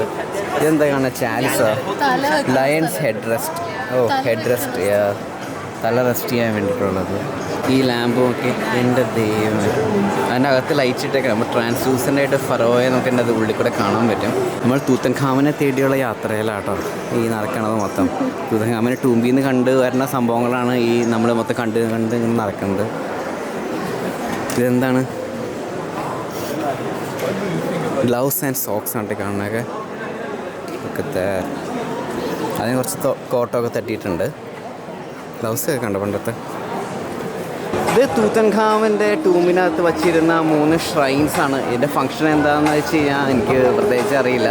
ഇതെല്ലാം ഗോൾഡാണ്. നോക്കി ഇതിൻ്റെ വലിപ്പം കണ്ടോ. നമുക്ക് ഇങ്ങനത്തെ 1 2, 3 അറ്റത്ത് 4 സ്വർണം കൊണ്ടുണ്ടാക്കിയ ഷ്രൈൻസാണ് തൂത്തൻഖാമന് ടൂമിൻ്റെ ഉള്ളിൽ നിന്ന് കിട്ടിയത്. തൂത്തൻഖാമൻ നല്ല മനുഷ്യനായിരുന്നു, അവരുടെ ഡാഡിയുടെ പോലെ ആയിരുന്നില്ല, വളരെ മാന്യനായ മനുഷ്യനായിരുന്നു. എന്താണ് ഈജിപ്തിലോട്ട് പീസും പ്രോസ്പെരിറ്റിയും തിരിച്ചു കൊണ്ടുവരുന്നതും ഒരു ഓർഡർ തിരിച്ചു കൊണ്ടുവന്ന ഒരു കുഞ്ഞ് രാജാവ്, ബോയ് ആണ്, ടീനേജ് പ്രായത്തിൽ തന്നെ പുള്ളി മരിച്ചു പോവുകയും ചെയ്തായിരുന്നു. അങ്ങനെ ഒരു കുഞ്ഞ് രാജാവിൻ്റെ ടൂമാണ് നമ്മൾ കണ്ടുകൊണ്ടിരിക്കണം മൊത്തം. ഇതിന് മുമ്പുള്ള പല രാജാക്കന്മാരും ഇങ്ങനെ ഉണ്ടായിരുന്നു കാണും, അതൊക്കെ ആൾക്കാരടിച്ച് മാറ്റിക്കൊണ്ടേ ലൂട്ട് ചെയ്തുകൊണ്ട് നശിപ്പിച്ചിട്ടുണ്ടാവും. ഈ കഥ നമ്മുടെ NCERT ബുക്കിൽ ഒരു കഥ ഉണ്ടായിരുന്നില്ലേ? ഇതാണ് കിങ് ട്യൂറ്റിൻ്റെ സർക്കോഫാഗസ്. Look at this. നിങ്ങളിത് കാണുന്നുണ്ടോ? എൻ്റെ പൊന്നോ, ഗോൾഡൻ, ഫുള്ളി ഗോൾഡൻ, ഒന്നും പറയാനില്ല. എന്തൊരു ഡീറ്റെയിൽ ആയിട്ട് വർക്കാന്ന് നോക്ക്. അടി മുതൽ മുടി വേറെ എച്ചിങ്ങുകളാണ്. കുഞ്ഞു മനുഷ്യനായിരുന്നു. ബോയ് എന്ന് പറയുമ്പോൾ എന്താ ഉണ്ടാവും അവിടെ? കുഞ്ഞു മനുഷ്യനായിരിക്കില്ല. വലിപ്പം നോക്കാൻ കയ്യിലൊരു ദണ്ടൊക്കെ ഉണ്ട്. ജീസസിൻ്റെ കയ്യിലുള്ളില്ലേ ഇതുള്ള ദണ്ട്. അപ്പോൾ എല്ലാം കോമൺ ആയിട്ടുള്ള ആൻസിസ്റ്ററി തന്നെയാണ്. അതിലെ എന്താണ് ഷീപ്പുകളെ നയിക്കുന്ന ഷെപ്പേർഡ് എന്നുള്ള രീതിയിലാണ് കിങ്ങിനെ കണ്ടിരുന്നത്. ബൈബിളിൽ ജീസസ് കടമെടുത്തിരിക്കുന്നതും സെയിം സംഭവം തന്നെയാണ്. ഈ കൊത്തുവഴി നോക്ക്, എൻ്റെ പൊന്നോ, വിശ്വസിക്കാൻ പറ്റാണല്ലോ. ഇപ്പം എൻ്റെ അടുത്തേക്കുന്ന ആൾ പറഞ്ഞത് ഇത് ഗോൾഡ് അല്ല, ഇത് വുഡ് വെച്ചുണ്ടാക്കിയിട്ട് തന്നെ ഇത് ഗോൾഡ് പ്ലേറ്റ് ചെയ്തേക്കണമെന്ന് പറഞ്ഞത്. ഗോൾഡിൻ്റെ അപ്പുറത്തുണ്ടെന്ന് പറഞ്ഞു. അപ്പോൾ പോയി നോക്കിയിട്ട് ലെറ്റ്സ് ഗോ. ഇതാണ് ശരിക്കുള്ള ഗോൾഡ് കോഫിൻ. അത് നേരത്തെ കണ്ടതിനേക്കാളും അടിപൊളി. എന്തൊരു വർക്ക്. എന്താണ് കാണുന്നത്?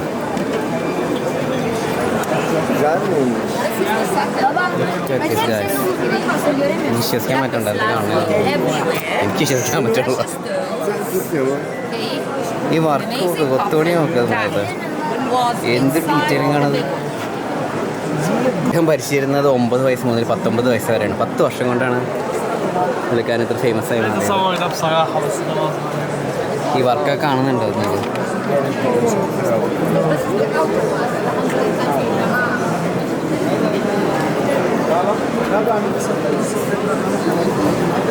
കാലിനടിയിലുണ്ട് വർക്ക്. നമുക്ക് നോക്കിയിട്ട് വരട്ടെ എന്താ സംഭവം. വലിയൊരു പരുന്ത്, അതിൻ്റെ ചിറകുള്ള ഒരു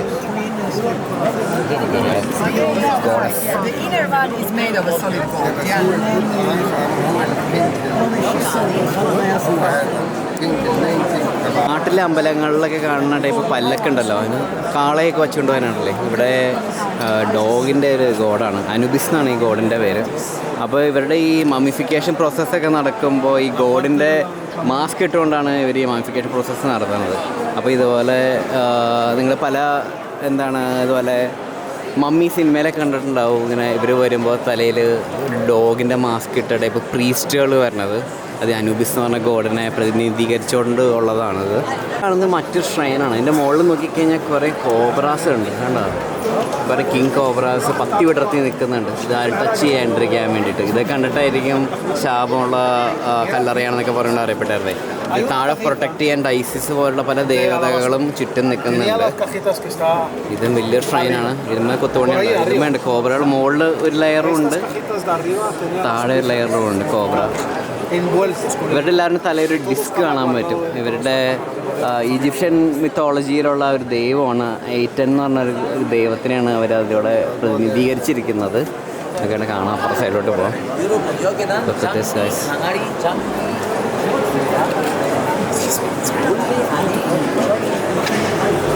നാല് സൈഡിൽ 4 ഗോഡസസ് ആണ് ഇത് പ്രൊട്ടക്റ്റ് ചെയ്യണത്, ഈ ഷ്രൈൻ. ഡീറ്റെയിൽ നടന്നുകൊണ്ടേ ഇരിക്കുകയാണ് കേട്ടോ. ഇതിൻ്റെ കിങ് ട്യൂറ്റിൻ്റെ മാസ്ക് കാണാനായിട്ട് ആ തലയുടെ ഒരു ഫിഗർ ഉണ്ട് ഇവിടെ എവിടെയോ. അത് തപ്പി നടക്കുകയാണ്. നടന്ന് ഓരോ സ്ഥലത്ത് എത്തുമ്പോഴും ഓരോ ഇത് കാണാം. ഇതൊരു റിച്വൽ കൗച്ചസാണ്. എനിക്ക് തോന്നുന്നു പ്രീസ്റ്റസൊക്കെ ഈ മമ്മിഫിക്കേഷനൊക്കെ നടത്താനായിട്ട് ഓരോ റിച്വൽസൊക്കെ ഉണ്ടാകും. അത് പല റിച്വൽസ് ഉണ്ടായിരുന്നു. ഇവിടെ അദ്ദേഹത്തിൻ്റെ പല മോതിരങ്ങളും കാണാം. കിങ് ട്യൂറ്റിൻ്റെ മോതിരങ്ങളാണ് ഈ കാണുന്നത്. ഇവിടെ കയ്യിലിടുന്ന വളകളും കളകളൊക്കെയാണ് ഈ കാണുന്നത്. ഈ വാച്ച് പോലെ ഇരിക്കുന്ന ഇതൊക്കെ ഉണ്ട്. തുത്തൻഖാമൻ്റെ അമ്പും വില്ലും. ക്യാമറ അലൗഡ് അല്ലാന്നുണ്ടോ? എൻ്റെ മൊബൈൽ റെക്കോർഡ് ചെയ്യാൻ കേട്ടോ. തൂത്തൻ ഖാമൻ്റെ മാസ്കാണ് ഇത് അവിടെ ഇരിക്കണത്. അത് കാണാനുള്ള തിരക്കാണ് ഈ കാണുന്നത്. ഒരു പൂരത്തിനുള്ള ആൾക്കാരുണ്ട് ഇവിടെ. എല്ലാവരും ലൂവറിലെ മോണാലിസയെ കാണുന്ന പോലെ തന്നെ മൊബൈലും പൊക്കി നിൽക്കുകയാണ്. നോക്കി അതുപോലെ കാണുന്നതാണ് കിങ് തൂത്തൻ ഖാമൻ്റെ മാസ്ക്.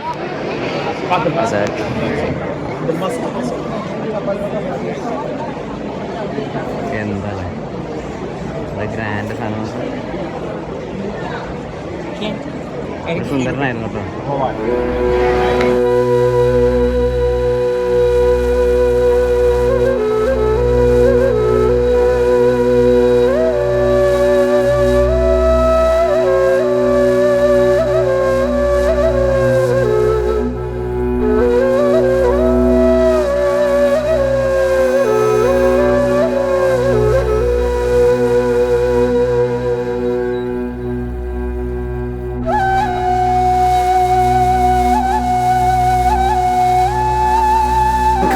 രഥങ്ങളാണ് ഈ കാണുന്നത്. പക്ഷെ എൻ്റെ ഇത് പക്ഷേ വുഡ് കൊണ്ടാണ് ഉണ്ടാക്കിയേക്കണേ. ഇതൊക്കെ മരത്തിൻ്റെ ടെക്സ്ചറാണ്. ഇന്ന് പറഞ്ഞു വരുമ്പോഴേക്കും ഇതേ കിടക്കണം സ്വർണ്ണത്തിൻ്റെ എണ്ണം. ഇതിനും മാത്രം സ്വർണ്ണം. എൻ്റെ ഫോണിലൊക്കെ ഡിസ്ഗൈസ് എന്തൊക്കെയാണ്. ഈജിപ്തുകാർക്ക് രസം കിട്ടിയതും ഭയങ്കര വലിയൊരു കഥയാണ്. ഈജിപ്തുകാർ സ്വന്തം കാര്യങ്ങളൊക്കെ നോക്കി ഭരിച്ചുകൊണ്ടിരിക്കുമ്പോഴാണ് പെട്ടെന്ന് ടർക്കിയിൽ നിന്ന് ഹറ്റീറ്റ് എന്ന് പറഞ്ഞുകൊണ്ട് ഒരു സിവിലൈസേഷനിൽ നിന്ന് കുറേ പേര് ഇതുപോലെ മൊബൈലായിട്ട് ഓടുന്ന രഥങ്ങളും കൊണ്ട് ഇവർ അറ്റാക്ക് ചെയ്ത് തോൽപ്പിക്കുന്നത്. പിന്നീട് വർഷങ്ങൾക്ക് ശേഷം ഹത്തീത്തുമായി യുദ്ധം ചെയ്ത് റാംസീസ് ജയിച്ചു എന്ന് പറയാൻ പറ്റില്ല, പീസ് ട്രീറ്റിയൊക്കെ ഉണ്ടായി. അപ്പോൾ അതിനെ തുടർന്നാണ് അവരുടെ ടെക്നോളജി, ഹത്തീത്തിൻ്റെ ടെക്നോളജി ഈജിപ്ഷ്യൻസ് എടുത്തതും കാരണം ചാരിയറ്റ്സ് ഇവരുടെ യുദ്ധത്തിൻ്റെ ഒരു മെയിൻ ഭാഗമായിട്ട് മാറിയതും. ഇതുപോലെ കാണുന്ന ചെറിയ ചാരിയറ്റ്സ് മാത്രമല്ല, വലിയ വലിയ ചാരിയറ്റ്സും ഉണ്ട് ഇവരുടെ. ഇത് ഭയങ്കര സ്ട്രോങ് ആയിട്ടുള്ള സാധനങ്ങളൊക്കെ ഉണ്ട്. പക്ഷേ മൊബിലിറ്റി കുറച്ച് ഫാസ്റ്റായിട്ട് പോകാൻ വേണ്ടിയിട്ടുള്ള രഥമാണ് ഈ കാണുന്ന ചെറിയ ചാരിയറ്റ്. നമ്മൾ യുദ്ധത്തിന് പോകുമ്പോൾ കൊണ്ടുവരുന്ന പെട്ടിയാണത്. യുദ്ധം കഴിഞ്ഞിട്ട് അതിനകത്ത് യുദ്ധം കഴിഞ്ഞ് വരുമ്പോഴും അല്ല ഹണ്ടിങ് ചെയ്ത് കഴിഞ്ഞ് വരുമ്പോഴൊക്കെ സാധനങ്ങൾ ഇട്ടുകൊണ്ട് വച്ചിരുന്ന പെട്ടിയാണ് ഈ കാണുന്നത്. ഇതിനകത്ത് വർക്കുകളുണ്ട്. അതിൻ്റെ മുകളിൽ ചെറിയ എൻ്റെ ഒരു എക്സാമ്പിൾ വരച്ചിട്ടുമുണ്ട്. അപ്പോൾ നമ്മൾ നേരത്തെ കണ്ട ആ ചാരിയറ്റ് സെയിം തന്നെയാണ് ഇതിനകത്ത് നമ്മൾ ചിത്രീകരിച്ചേക്കുന്നത്. കണ്ടോ? മുക്കില്ല രാജ്യത്ത് മുറിമുക്കൻ രാജാവ് എന്ന് പറയുന്നത് ഇപ്പോൾ ഈജിപ്തിൽ ആരെങ്കിലും വന്ന് വിസിറ്റ് ചെയ്തിട്ട് ഉണ്ടാക്കിയ പഴഞ്ചൊല്ലായിരിക്കും. അപ്പോൾ ഇത് മുറിമുക്കൻ രാജാക്കന്മാരുടെ ഒരു സംസ്ഥാന സമ്മേളനം നടക്കുന്ന ഒരു പോർട്ട്ഫോളിയോ നമ്മൾ കണ്ടുകൊണ്ടിരിക്കുന്നത്. ഇവിടെ സ്ത്രീയുടെ ഒറിജിനൽ മമ്മിയാട്ടി കാണുന്നത്. എൻ്റെ മുകളിലെ സ്ത്രീയെ കാണാനും പറ്റും വരച്ച് വെച്ചേക്കുന്നത്. ഇവിടെ രാത്രി വരണമാണ് കേട്ടോ ഏറ്റവും എളുപ്പം. പക്ഷേ രാത്രി ഇവിടെ 6 മണി വരെ ഉള്ളൂ. സാറ്റർഡേയ്സും വെനസ്ഡേയ്സും രാത്രി 10 മണി വരെ ഉണ്ട്. അപ്പോൾ നിങ്ങൾ ആ സമയത്ത് വന്ന് രാത്രി എക്സ്പ്ലോർ ചെയ്യാം. രാത്രി കുറച്ചൊരു ഭംഗിയുണ്ട്. ലൈറ്റിംഗ് ഒക്കെ കാണുമ്പോൾ തിരക്കും കുറവാണ് കമ്പാരിറ്റീവ്ലി. ഇന്ന് രാവിലെ ഒരു പൂരത്തിനുള്ള ആൾക്കാരുണ്ടായിരുന്നു. ഇന്ന് എൻ്റെ പാതിയുള്ളൂ ആൾക്കാർ.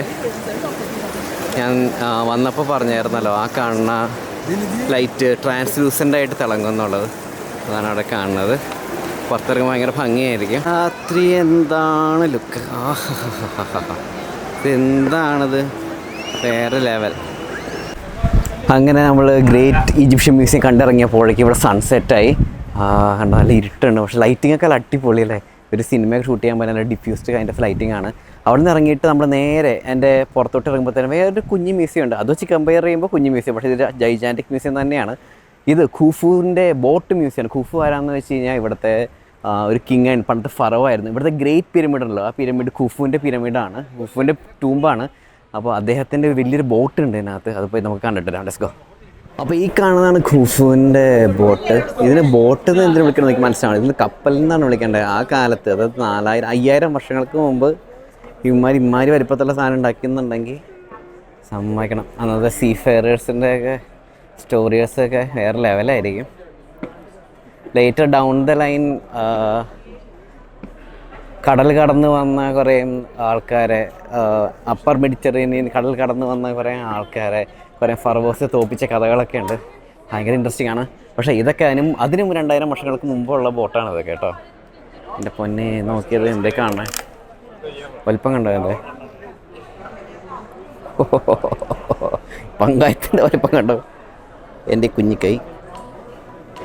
ഇതൊക്കെ ഈ പങ്കായം വരയ്ക്കണമെന്നുണ്ടെങ്കിൽ മിനിമം ഒരു 10 പേരെങ്കിലും വേണം. ഓരോ കാഴ്ച ഇന്നത്തെ വീഡിയോ എടുത്തിട്ടാണ് നിങ്ങൾക്ക് എല്ലാവർക്കും ഇഷ്ടപ്പെട്ടെന്ന് പ്രതീക്ഷിക്കുന്നു. ജെം മ്യൂസിയത്തിലെ ഹിസ്റ്ററിയും ഇന്ന് പഠിച്ച കാര്യങ്ങളൊക്കെ നിങ്ങൾക്ക് ഇഷ്ടമായെന്ന് വിചാരിക്കണോ? അടുത്ത വീഡിയോയിൽ നമ്മൾ കാണാൻ പോകുന്നത്, നമ്മൾ എക്സ്പ്ലോർ ചെയ്യാൻ പോകുന്നത് കാഫ്രയുടെയും ഖൂഫുവിൻ്റെ ഒക്കെ അടിപൊളി മാഗ്നിഫിസൻ്റ് ആയ ഓൾഡ് ഏൻഷ്യൻ്റ് വണ്ടറായുള്ള പിരമിഡ്സ് ആണ്. നമുക്ക് എല്ലാം പോയി എക്സ്പ്ലോർ ചെയ്യാനും എല്ലാം പോയി നമുക്ക് അടിച്ചു പൊളിക്കാനുണ്ട്. അപ്പോൾ കുറേ തിയറീസ് ഉണ്ട് ഇതിൻ്റെ പിന്നിൽ. ഇതിന് ശരിക്കും ഏലിയൻ ഉണ്ടാക്കിയതാണോ ആണ് ഇപ്പോൾ എല്ലാം നമുക്ക് അടുത്ത എപ്പിസോഡിൽ കാണാം. Okay, bye. ഞങ്ങൾ ഇന്നലെ രാവിലെ ഇട്ട ഡ്രസ്സാണ് ഇത്. അത്രയ്ക്ക് ഞങ്ങൾ മടുത്തു. എന്ന് വെച്ചാൽ ഞങ്ങൾ അല്ലെങ്കിൽ നടന്നും വണ്ടിയിലും പ്ലെയിനിലും ഒക്കെ ആയിട്ട് നല്ലൊരു യാത്രയായിരുന്നു. നമ്മളിപ്പോൾ കിട്ടിയേക്കുന്നത് ഈ പിരമിഡ്സിൻ്റെ ഒക്കെ വ്യൂ ഒക്കെ ഉള്ള ഒരു ഹോട്ടലിൽ തന്നെയാണ്. ഇതിന് ഇങ്ങനെ നമ്മൾ ഹോട്ടൽസ് അന്വേഷിക്കുകയാണെങ്കിൽ ഇവിടെ ഉള്ളത് മാരിയറ്റ് മെന എന്ന് പറഞ്ഞിട്ട് ഹോട്ടലുണ്ട്. അത് കുറച്ച് എക്സ്പെൻസീവ് ആണ്, പക്ഷെ അതാണ് ഇവിടെ ഏറ്റവും എല്ലാവരും എടുക്കാൻ ചാൻസ് ഉള്ള ഹോട്ടൽ എന്നുവെച്ചാൽ എല്ലാവർക്കും അറിയാവുന്ന പേരുകൾ. പിന്നെ ഹിൽട്ടൻ്റെ ഒരു ഹോട്ടലുണ്ട്, പക്ഷേ ഹിൽട്ടൺ കുറച്ച് ദൂരമായിട്ടാണ്. മാരിയറ്റ് മെന ഞങ്ങൾക്ക് കിട്ടിയില്ല. അപ്പം ഞങ്ങൾ ഓക്കെ വ്യൂ ഉള്ളത് വേണം എന്ന് തീരുമാനമെടുത്തു. ഈ ലാസ്റ്റ് മിനിറ്റ് പ്ലാനിങ്ങിൻ്റെ പ്രശ്നങ്ങളാണ്. അപ്പോൾ നോക്കുമ്പോൾ എല്ലായിടത്തും നമ്മൾ എക്സ്പീഡിയ ബുക്കിങ്ങുമാണ് യൂസ് ചെയ്തത്. അപ്പോൾ എക്സ്പീഡിയ കയറിയിട്ട് വിത്ത് വ്യൂ എന്ന് സെർച്ച് ചെയ്യുമ്പോൾ എല്ലാം സോൾഡ് ഔട്ട് ആയിട്ടിരിക്കുകയാണ്. ലാസ്റ്റ് ഞങ്ങൾക്ക് കിട്ടിയത് ഈ ഗ്രാൻഡ് ഫാമിലി ഒരു ലിവിങ് സ്പേസ് ഉണ്ട് ഞങ്ങൾക്ക്. അപ്പോൾ ഞങ്ങൾക്ക് ഞങ്ങളുടെ കാര്യങ്ങളെല്ലാം ചാർജ് ചെയ്യാനും പിടിക്കാനും ഒക്കെ ആയിട്ട് അവിടെ വെക്കാം. ഇവിടെ വരുമ്പോൾ ചാർജർ വേറെ വേണം. സോ അതും ഞങ്ങളുടെ കയ്യിൽ ആകെ ഒരു അഡാപ്റ്ററേ ഉള്ളൂ. പക്ഷെ ഇത്രയും ക്യാമറ സാധനങ്ങളുള്ളതുകൊണ്ട് അതൊക്കെ ഹെൽപ്പ് ഇവിടെ കിട്ടുന്നുണ്ട് കേട്ടോ. ഞങ്ങൾക്കൊരു ടെറസ് ഉണ്ട് ഇവിടെ. ഈ ടെറസിൽ നിന്ന് ഞാൻ വെയിറ്റ് ചെയ്തിരിക്കുന്നത് എനിക്ക് രാവിലത്തെ ഗോൾഡൻ ലൈറ്റിൽ എങ്ങനെ ഉണ്ടാവുന്നത്. ഇന്ന് ഞങ്ങൾ ഗോൾഡൻ ലൈറ്റിന് വേണ്ടി വെയിറ്റ് ചെയ്തു, പക്ഷെ ഗോൾഡൻ ലൈറ്റ് വന്നില്ല. ഇവിടെ ക്ലൗഡി ആയിരുന്നു. സോ ഇങ്ങനെ ഒരു ടെറസ് ഉണ്ട്, ഇരിക്കാൻ സ്ഥലമൊക്കെ ഉണ്ട് ഇവിടെ. ചില്ലൗട്ട് ചെയ്യാൻ. ആൻഡ് ഈ ടെറസിൽ നിന്ന് നേരെ നമ്മൾ അങ്ങോട്ട് നോക്കിയാൽ താണ്ടിരിക്കണം വർഷങ്ങൾ പഴക്കമുള്ളൊരു പിരമിഡ്. ചേട്ടച്ചാരൻ ഇവിടെ ഇരിക്കുന്നുണ്ട്, കണ്ടോ? സ്ഫിങ്സ് ഉണ്ട് അടുത്താണ്. 7 മണി മുതൽ എല്ലാ മണിക്കൂറും 12 മണി വരെ ഇവിടെ ലൈറ്റ് ഷോ പോലെയുണ്ട്. അപ്പം അത് പക്ഷെ അറബിയിലാണ് പറയണത്. എനിക്ക് മനസ്സിലായി. അറബി ചിലപ്പോൾ ഇംഗ്ലീഷ് ആയിരിക്കും കേട്ടോ, പക്ഷെ എനിക്കത് അറബിയായിട്ടൊക്കെ തോന്നി. ഇത്രയും ടയേർഡ് ആയതുകൊണ്ടായിരിക്കും. ഇങ്ങനെ പറഞ്ഞ ഒരു ലൈറ്റ് ഷോ ഉണ്ട്. സോ നിങ്ങൾ വരുന്നുണ്ടെങ്കിൽ ഇപ്പോൾ ഇങ്ങനത്തെ വ്യൂ ഉള്ളത് എടുക്കുകയാണെങ്കിൽ നിങ്ങൾ വേറെ എങ്ങും പോകേണ്ട ആവശ്യമില്ല. നമ്മുടെ റൂഫ് ടോപ്പിലോ അല്ലെങ്കിൽ വ്യൂവിലോ ഇരുന്ന് നമുക്ക് ലൈറ്റ് ഷോ എൻജോയ് ചെയ്യാം. അപ്പോൾ ഞങ്ങൾ അടുത്തതിന് വേണ്ടി വെയിറ്റ് ചെയ്തിരിക്കുക. ഇതിൻ്റെ ഇടയ്ക്ക് ഞങ്ങൾക്ക് വിശക്കണു. ഞങ്ങളുടെ ഇന്ത്യൻ ഫുഡ് മാത്രം കഴിക്കണ ഈ കൊച്ചിന് വേണ്ടിയിട്ട് ഇവിടെ ഒരു കേരള റെസ്റ്റോറൻ്റ് ഉണ്ട്, ചാർമിനാർ എന്ന് പറഞ്ഞിട്ട്. ഫുഡ് എങ്ങനെയുണ്ടെന്ന് ഞങ്ങൾ പിന്നെ പറയാം. സോ ഞങ്ങൾ ഇപ്പോൾ അത് ഓർഡർ ചെയ്തിട്ടുണ്ട്. ദോശ, ഈ എന്താ പറയുന്നത്, ഈ ഈജിപ്ത് മഹാരാജ്യത്ത് ആകെ ദോശ കിട്ടുന്ന 3-4 കടകളുണ്ട്. എല്ലാവരുമായിട്ട് ഫ്രണ്ട്ഷിപ്പായി ഫോൺ വിളിച്ച് എല്ലാവരും വാട്സപ്പിലാണ് ഇവിടെ മിണ്ടുന്നതൊക്കെ. ഇതാണ് കേട്ടോ നമ്മുടെ ടിക്കറ്റ് കൗണ്ടർ. ഗീസ പിരമിഡിലോട്ട് പോകാനുള്ള ടിക്കറ്റ് എടുക്കുന്ന സ്ഥലമാണ് ഈ കാണുന്നത്. രാവിലെ ഇറങ്ങിയാണ്ട് പോവാ, ടിക്കറ്റ് എടുക്കുക, നടന്ന് അങ്ങോട്ട്. പണ്ട് സമയത്തൊക്കെ ഇപ്പം ഈ മതിൽ പണിയില്ലേ, ഇതിന് മുമ്പായിരുന്നപ്പോൾ ഉള്ള വീഡിയോസിൽ നിങ്ങൾ കണ്ടിട്ടുണ്ടാകും രാത്രിയൊക്കെ ആൾക്കാർ ഇതിന് പിരമിഡിൻ്റെ മുകളിൽ കയറലും അങ്ങനെ കുറേ പ്രശ്നം. ഇപ്രാവശ്യം കുറച്ചുകൂടെ സ്ട്രിക്റ്റ് റൂൾസാണ് കാര്യങ്ങൾക്കുള്ളത്. എൻ്റെ മോനെ ഇവിടുന്ന് വീട് അതിൻ്റെ ആശുപത്രി കൂടെ കണ്ടുപിടിക്കാൻ പറ്റില്ല. അപ്പോൾ ലെറ്റ്സ് കം ഇതിൻ്റെ ഉള്ളിലിരിക്കാം.